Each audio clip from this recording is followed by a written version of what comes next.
And those helping the cartels move drugs, move money into the U.S. and from state to state may not be who you think.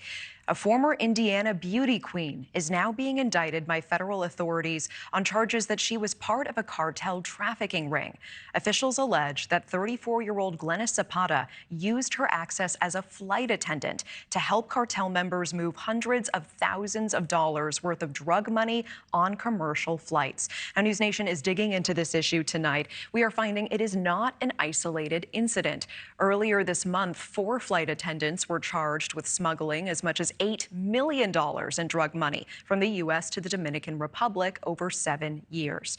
Our next guest says that cartels are actively using American flight attendants and other staff in their criminal enterprises, that it is much more common than we think. We are glad to be joined by Derek Maltz on this, former director of DEA's Special Operations Division. Derek, it's good to see you again. Thanks for joining me tonight. Thanks for having me. I appreciate it. Talk to us about cartels using U.S. flight attendants to launder drug money to move drugs. How common is it, and why do cartels target American flight attendants?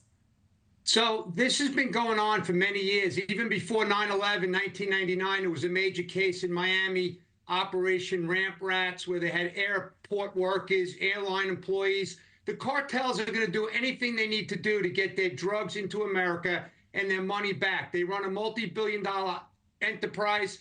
And, you know, it's important that they move this stuff freely. So these stewardess can use their known crew member status, KCM status, which gives them the ability to move freely at the airports. So it's just very simple. They recruit them. A lot of times they're related to family, and they use them to smuggle their contraband. Yeah, it's interesting. I understand that a lot of times, you know, there are unmanifested bags that are either stuffed with drugs or money or both. And these flight attendants are able to get these bags very easily into the belly of planes that you or I might take, and we'd have no idea. Tell me more about what motivates an American flight attendant to risk jail time to work for the cartels. How does the cartel initially approach them?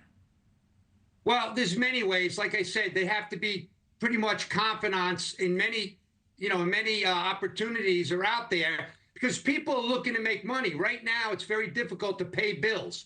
So even though they have a good job as a flight attendant, if they can make extra money on the side, they're willing to take the chance, especially if they have family members. This guy, Oswaldo Espinosa, he was running a very, very lucrative multi-million-dollar, multi-thousand-pound drug organization, smuggling mass amounts in on these planes, using tractor trailers coming in over the border, using private planes. So these guys have been doing this. It was a 5-year conspiracy, multiple people arrested. My hat goes off to law enforcement in Chicago, the U.S. Attorney's Office, because we have to expose these networks and shut them down, because right now we're in the greatest drug crisis we've ever had in the country's history. I'm really glad that you brought that up, because I know that you are actively working every day on the explosion of fentanyl in every U.S. community.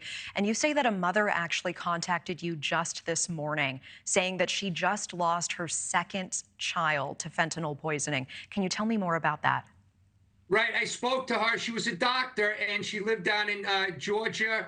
And I spoke to her. It was heartbreaking. She lost a 22-year-old son, just lost a 19-year-old son. But this isn't new to me. I've been supporting families for 7 years. Last year at the Lost Voices of Fentanyl rally, I was helping put up banners, and I got a message in February from another mother who said, "Mr. Maltz, you remember me? I was next to you in the banners, and I just lost my 2nd son to fentanyl." So it's horrible, total devastation. But let me just say this.